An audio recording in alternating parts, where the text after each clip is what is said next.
News ABP, सबसे पहले सबसे तेज खबर। उत्तर प्रदेश बलिया से आर्यावर्त ग्लोबल एकेडमी भव्य उद्घाटन हुआ। एवं सुने पूर्व विधायक राम इकबाल सिंह क्या बोले। अब खबर विस्तार से। खबर यूपी के बलिया से है, जहां से रसड़ा तहसील के अंतर्गत रेखा में आर्यावर्त ग्लोबल एकेडमी का भव्य उद्घाटन हुआ। उद्घाटन के दौरान मुख्य अतिथि प्रोफेसर राम मोहन पाठक ने फीता काटकर एकेडमी का उद्घाटन किया। वही मुख्य अतिथि को बुके और अंगवस्त्रम से सम्मानित भी किया गया। वही विशिष्ट अतिथियों को अंगवस्त्रम से सम्मानित किया गया। इस कार्यक्रम में सैकड़ों लोग शामिल हुए। वही मुख्य अतिथि ने कहा कि इसका नाम आर्यावर्त ग्लोबल एकेडमी है। ये अकादमी शिक्षा में एक नई मुकाम हासिल करेगा। वही मंच से संबोधन करते हुए पूर्व विधायक राम इकबाल सिंह ने कहा कि इस अकादमी का उद्देश्य बाजारू बनना नहीं, अच्छी शिक्षा देना है, जिससे गांव के छात्र कुछ बन सके और गांव का नाम रोशन करें। न्यूज़ एबीपी उत्तर प्रदेश बलिया से सुरेंद्र गुप्ता की रिपोर्ट। था विद्यालय पर ये विद्यालय आर्यावर्त ग्लोबल एकेडमी जो आज से इसका शैक्षणिक सत्र शुरू हो गया। यह दर्जा 8 तक आज एडमिशन का ऐलान हुआ।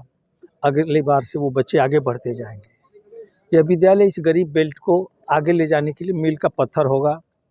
आप खुद देख लोगे 2-3 साल में कि ये इस विद्यालय की क्या रूप रंग है। विधायक जी, आपने विद्यालय को आर्यावर्त से जोड़ दिया है, क्या कुछ उद्देश्य भी है क्या? पुराण में आर्यावर्त को ही भारत कहते थे, और ये भारत नहीं, मैं वहाँ बोला हूँ, उसमें अर्जेंटीना भी था, उसमें ईरान भी था। इस्लाम का उदय तो 600-550 ईस्वी से हुआ है। सब सनातन धर्म भारत था। जितना अफगानिस्तान है, कोलंबिया है, आपको वियतनाम है, इवन चीन में भी राजा भगत थे, है ना। ये पूरा भारत है, इसकी कोई बाउंड्री नहीं थी। जहाँ इसीलिए इस देश में राष्ट्रीय यज्ञ होती थी, जो घोड़ा पकड़ेगा वहाँ युद्ध होती थी। यही आर्यावर्त है। आप तो अनुभवी हैं, वर्तमान में देखा जाए तो बच्चे संस्कार से और शिक्षा से इसीलिए बेदखल होते जा रहे हैं और बच्चे माँ बाप का सेवा सत्कार करना भूल गए हैं। वृद्धाश्रम में संख्याएं बढ़ती चली जा रही हैं, क्या कहें? क्या बात कहा आपने। इसमें पूरा उद्देश्य कूट कूट कर भरा है कि बच्चे अपने माँ बाप का ही आराधना करें। उनसे बड़ा कोई दुनिया में न मंदिर है न मस्जिद है। माँ ही पहली देवता है, पिता दूसरा देवता है, गुरु तीसरा देवता होता है। और ये बात सही आपने कहा कि उसकी भारी उपेक्षा है। अगर उसकी शादी हो गई तो उसकी बहू उनको पीटे न, तो ये आश्चर्य हो गया है। 20% लोग बच रहे हैं, 80% बूढ़ी हिंसा के शिकार हैं, है ना। इसलिए यहाँ संस्कार भरना है। वो जो हमारे अनिल जी जो उन्होंने थोड़ा सा ये किया, अच्छी बात बोले, लेकिन इंटरव्यू इसीलिए ज़रूरी है। हम समाज गढ़ना चाहते हैं। सवाल गरीबी अमीरी का नहीं है। जब हमारे बाप दादे गरीब थे, आचरण के बली थे, जब गन्ना का रस सर पर ले आते थे, एक बोझा में नाद भर जाती थी, लेकिन नशा के नाम पर सुरती खाते थे, बहुत मन करता था। आज नई पीढ़ी को मुझे कहना नहीं चाहिए, लोग बेचते हैं दारू, और फिर दारू में गिरफ्तारी का एक्ट बनाए हुए हैं।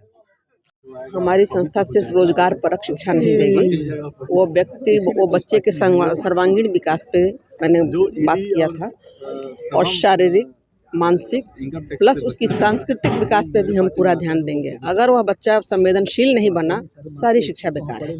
जो आपने कहा कि बुजुर्गों की अवहेलना हो रही है, वो संवेदना का लोप हो गया है। इंग्लिश मीडियम में सिर्फ पढ़ाई, बच्चों को होमवर्क, बच्चे घर जाते हैं होमवर्क करते हैं, फिर सोते हैं, फिर सुबह उठते हैं। मैंने पढ़ाया अपने बच्चों को। तो आपका कहना है कि हाँ, बच्चों को पढ़ाया जाता है केवल उत्तीर्ण करने के उद्देश्य से। अभी जो जिसका रिजल्ट ये है कि वृद्धाश्रम बढ़ रहे हैं, क्योंकि बच्चों को उनके पास दादी के पास बैठने का टाइम नहीं है, गांव जाने की छुट्टियां मनाने का टाइम नहीं है। उनको क्या होमवर्क इतना दे दिया जाता है, छुट्टियों में भी दे दिया जाता है कि आप यहीं रहिए और उतना ही पढ़िए जितना हम पढ़ा रहे हैं। वो होमवर्क करते करते ही पागल रहते हैं। उनको दादी नानी बुआ मौसी कुछ पता ही नहीं है। मतलब आपका मानना है कि बच्चों के मनोदशा को पकड़ लिया जाए तो? हाँ बिल्कुल, और उनकी संवेदना को हमें जगाना होगा। अगर बच्चा संवेदनशील नहीं है, सारी शिक्षा बेकार है ना। आप रोजगार पा सकते हैं, लेकिन आप इंसान नहीं बन सकते। ठीक है। आप आज की कार्यक्रम, आज विद्यालय जो खुला है, क्या संदेश देना चाहते हैं? संदेश में ये देना चाहती हूँ कि हमारे विद्यालय में बच्चे को रोजगार परक, शारीरिक स्वास्थ्य और चारित्रिक स्वास्थ्य पर भी पूरी शिक्षा दी जाएगी। हम चाहेंगे कि जो बच्चा निकले वो एक बहुत बड़ा राष्ट्रभक्त और समाज सेवी भी हो और उसका आत्मबल भी उतना ही मजबूत हो जितना उसका आत्म त्याग मजबूत हो।